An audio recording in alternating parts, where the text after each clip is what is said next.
kushte normale që do të vetëm të implantët dhe me pas çdo karakteristikat shtesë, çdo predispozita që duhet me analizu tani. Për shembull, a është duan pirës kronik, a ka një smundje kronike, mosha pacientit, aftësitë rigjeneruese, shumica e rasteve për shembull arsyeja që mund me eliminu është diabeti pa kontrolluar të tjerë. Kështu që nëse konfirmohen këto opa të tjerë, sigurisht që implanti bëhet zgjedhje më e mirë. Në rregull. Doktor, kujdesi për dëm fillon që në fëmijëri. Kur është mosha e duhur për me fillu fëmiu mi pastru dhëmbët? Nëse shprehemi bukfalisht i bën çat ditë që lind fëmia. Sigurisht besoj për njohurive të përgjithshme edhe dini që dhëmbi i parë i çumshit fillon rreth 6 muaj me dal. Mirë po, prej kur lind bebe, gjatë ushqimit me çumsht nanës, është mirë që t'i bëhet masazh e mishit dhëmbëve.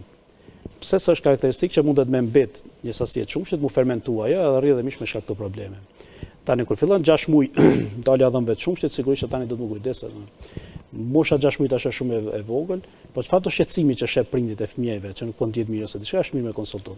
Deri në 2 vite e diçka përfundon cikli i dhëmbëve të çumshit. Edhe fillon edhe fëmia bëhet më hiperaktiv dhe ka mosha 3 vjeçare është mirë që tani më mësu me bruçe dhe me pastë. Sigurisht për fëmijët e vegjël ka pasta speciale, që them këtë sasinë e florit e kanë ose shumë të vogël ose e shmangin kret, për shkak se ata nuk e kanë instiktin me shpërlar gojën, por zakonisht e përbin.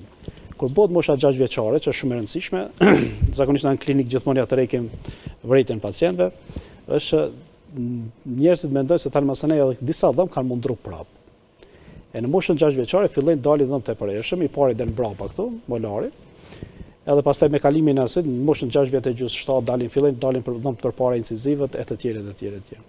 E zakonisht prindit duke mos qenë të informuar, mendojnë që edhe ai mbrapa që është ka mundru një kohë.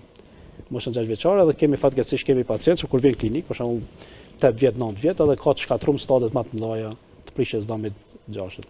Tash na jemi në dilemën e madhe, mundohemi me çdo kusht sigurisht që me trajtu dhe me mujt me rujt atë dhëmbin, për shkak se çta më lart e parë kur dalin janë kushti elementar për arritjen e okluzionit, sti raportit ndërmjet ndofllave që i kemi. Rrjedhimisht nëse largojmë në moshë shumë të re, atëherë edhe gjasat janë shumë të mëdha, me gjas do të keq rregullimin e të okluzionit të raportit ndoflla mes vete, edhe prandaj na insistojmë tani me rujt me çdo kohë. Mirë po i ka specifikat e veta, për shembull secili dhëmb, si kuriozitet, secili dhëmb që del në gojë duhet edhe 3 vite me përfunduar rronja e tij. Rrjedhimisht është terapi krejt tjetër, është pak munduese për pacientët, duhet marrë disa herë çdo 3 muaj, 6 muaj me konfirmu apo shkon gjithçka në rregull, që deri kur ta arrin çat moshën 3 vjeçare prej kur ka dalë në gojë, në mënyrë që me përfunduna me mbyll, me opturu në mënyrë definitive, tani me vendos për kuror ose diçka tjetër. Pra kur ta shën kështu në mënyrë përgjithshme, çfarë do shqetësimi që ka pacienti, çfarë do moshë, sa do e vogël që është mirë që më konsultoj te stomatologu e të tjerë. Është karakteristikë nëse besoj që e keni vrejt, sidomos kohëve të fundit, është quhet baby bottle caries, është e fëmijët e vegjël, dhëmbëve të çumshit, edhe zakonisht kret dhëmbët i kanë të prishur në alt. Ajo ndodh në gjuhën angleze një jetë kështu, ndodh për shkak të ata përdorin biberonin për një kohë shumë gjatë. E kresh këtu desha me ndalë. Edhe çumshit që e marrin, logjikisht ku tash, zakonisht dhëmbët e sipër janë dëmtuar. Për shkak se fëmijët e kanë instinktin e thirrjes, kur marrin çumshit e marrin gjatë natës biberonin, sasia e çumshit që mbetet në gojë, e cila nuk përbijet, fermentohet deri në mëngjes. Rrjedhimisht rritjet e aciditeti edhe shkakton që të kariesin cirkular. Në ofllën e poshtme, zakonisht dhëmbët nuk janë të atakuar për shkak pozitës që e ka gjuha, si instinkti i thirrjes që e bllokon, i mbron incizivët e poshtme edhe të buzës që e ka. Pra, nëse e shet ndonse në popull njihet ajo se s'ka rëndësi se i ndrohen ta dhëmbët, ka shumë rëndësi për shkak se kur fillojnë mundru arku i dhëmbëve, ata kanë me dalë në bazë një predispozite që kanë për hapësirën e daljes. Nëse një dhëmbë i çumshit në kushte normale duhet mundru në 8 vjet, nëse u ndruaj në 6 vjet, 5 vjet, atëherë çata hapësirën mes dy dhëmbëve ka filluar u mezializuar, u mbyll hapësira. Kur don me dal dhëmbi i përhershëm, nuk ka hapësirë mjaftueshme. Tani me gjasë ka me qenë ektopik, ose ka me dal jashtë, ose suprapozicion, ose infrapozicion. Çfarë do opsioni ose inklinim, e kishe shumë dhëmb që janë të rrotuar, të inklinuar me të tjerë. Çka bëni më pas në këto raste? Çka preferohet për atë fëmijë me bën rastet kur dhëmbët dalin në pozita jo të duhur apo themi? Tash në kushte normale, moshën 6 vjeçare tham fillojnë dalin dhëmbët e përhershëm. Ka mosha 12-13 vjeçare veç përfundon cikli ku përfundon dalja e dhëmbëve të përhershëm.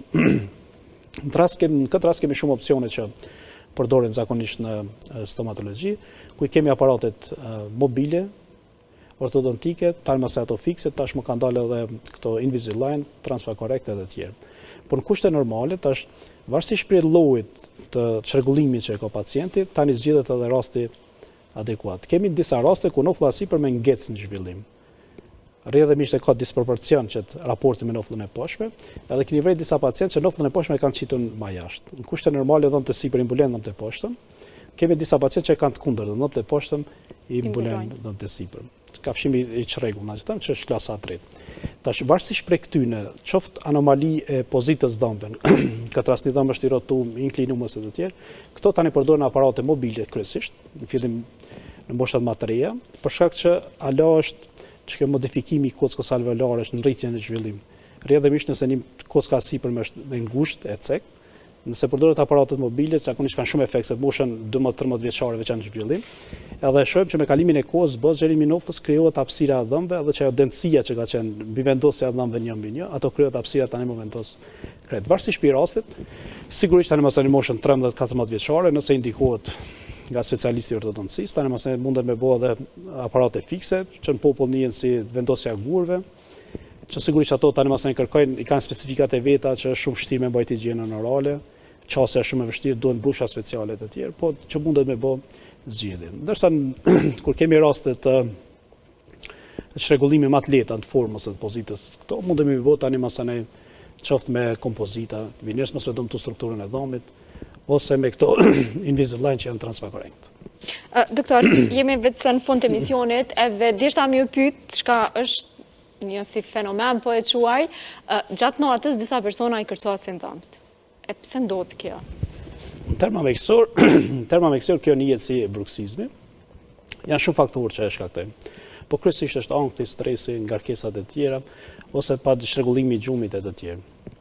Këta pacientë kanë tendencë, zakonisht bruksizmi është i dyllojshëm, është i vetëdijshëm, ku zakonisht kur jemi zgjuar, dhe i pavetëdijshëm kur jemi duke fjetur. Më i rrezikshëm është i pavetëdijshëm, për shkak se shtrohet një forcë shumë e madhe që në kushte normale është shumë vështirë e përballueshme për dhëmbët. Edhe nëse e shihni ata pacientë me kalimin e kohës, tan klinik si të vjen, kur hap gojën e shef që dhëmbët e ty kanë një lloj atrazioni, kanë filluar mu argju dhëmbët e ty për shkak të forcës shumë të madhe që kanë pas. Përveç të dhëmbëve që e bën që largohet një pjesë e strukturës dhëmbëve, që me gjas me kalimin e kohës ai ka me filluar me ndjet ftoftin nxehtë, se vetëm nga afër nervit. Problem tjetër te ta është edhe çrregullimet që paraqiten te muskujt e fytyrës, muskujt mastigator. Nëse shohin ata zakonisht pacientët thotë, nuk e di kur çoh mëngjes jam shumë i lodh, edhe më dhamin zakonisht ata ankohen për muskujt e faqes mastigator. E në rast të matrona tani mund me shkuar te çrregullimet e nyjes temporomandibulare, që tani janë një kompleksitet shumë më i madh dhe shumë më i vështirë, që sigurisht që trajtohen edhe ato. Mirë po, në to raste shumicën na propozojmë që me vendos splinta mbrojtës, me vendos retajnerat që njihen në popull si retajnerat e plastikës, në mënyrë që me amortizu qëtë shtypje, qëtë presion. Doktor, krejt në fund cila është këshilla juaj për gjithë ata që na ndoqën, duke marrë parasysh që të kenë gjithmonë në rand të parë kujdesin ndaj dhëmbëve, jo veç një buzëqeshje e bukur që mund ta shohin të tjerët, po themi. Sigurisht që unë mirë kuptoj që globalizmi dhe kjo interaksioni i madh që ka ndodhur në botë, edhe mënyra e shpërfaqjes edhe ekspozimit u bë shumë e madhe.